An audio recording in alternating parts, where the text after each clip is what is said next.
All right, all right, all right. You have decluttered your house. Yay! Now what?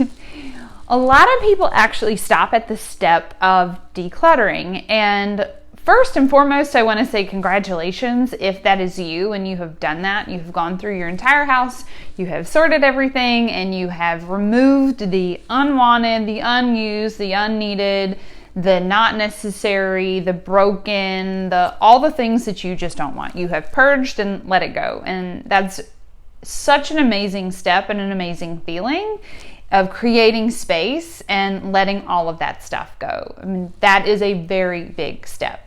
But the problem is most people stop there. Well, organizing is 4 simple steps. 1, you sort and declutter and let those things go. 2, you move things around. Your home needs to have a certain flow about it, and when you're sorting and decluttering, it's much easier to create that flow as you're taking inventory of the things that you have and that are in your house. You can decide, okay, this would better serve me in the garage, or the batteries need to go in the laundry room, this needs to go in Sarah's room. You know what, I think I'm going to give that back to my sister. And so you begin to move things around. They either go out or they go into a better place. Well, the 3rd step is you sort and declutter again. It's sort of a surprise step that most people really want to gloss over, but I don't recommend doing that. So once you've done the first big sort and declutter, you've moved things around, do it again and do it really quick the next time.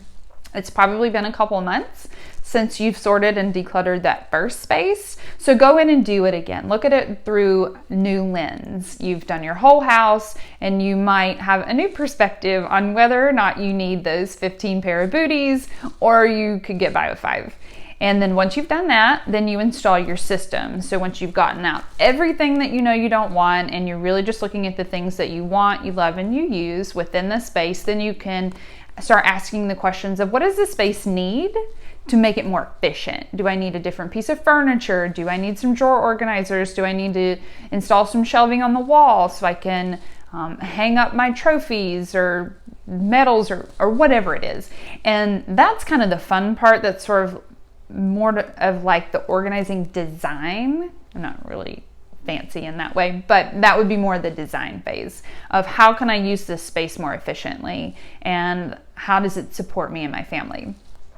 Because once you've gotten to that step, then you're organized, and organizing is what I would consider done. So all you have to do at this point is keep up, because you've caught up and now you want to keep up. And keeping up is very different. Keeping up is straightening up. At the end of the week, you might straighten up the kitchen or straighten up the house, put things back where they belong. Now it's easy to do that because you know where it goes. It's sort of like putting back laundry or putting up clean laundry. It feels very satisfying because you know where it goes. You're folding the shirts, you put them in the drawer, you close the drawer, you're done.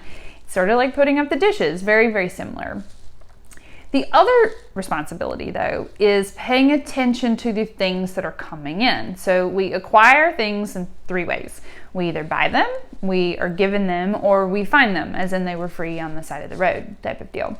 Well, if things are coming in faster than they're going out, then we will need to shift back into that organizing, decluttering phase. So after you've organized, then really pay attention to the things that are coming in, and twice a year or maybe a once a quarter purge would be good enough just to stay on top of that.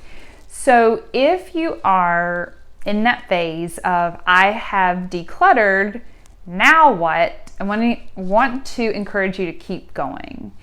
Keep moving things around, create the flow, and decide what do I need within this space. Because when we don't close that loop, when we don't do all 4 steps, 1, we don't learn the lessons, and 2, we don't keep up because we haven't finished, and then 3, we get unorganized again. So if you have organized before and it didn't work, it's probably because you stopped at step 1.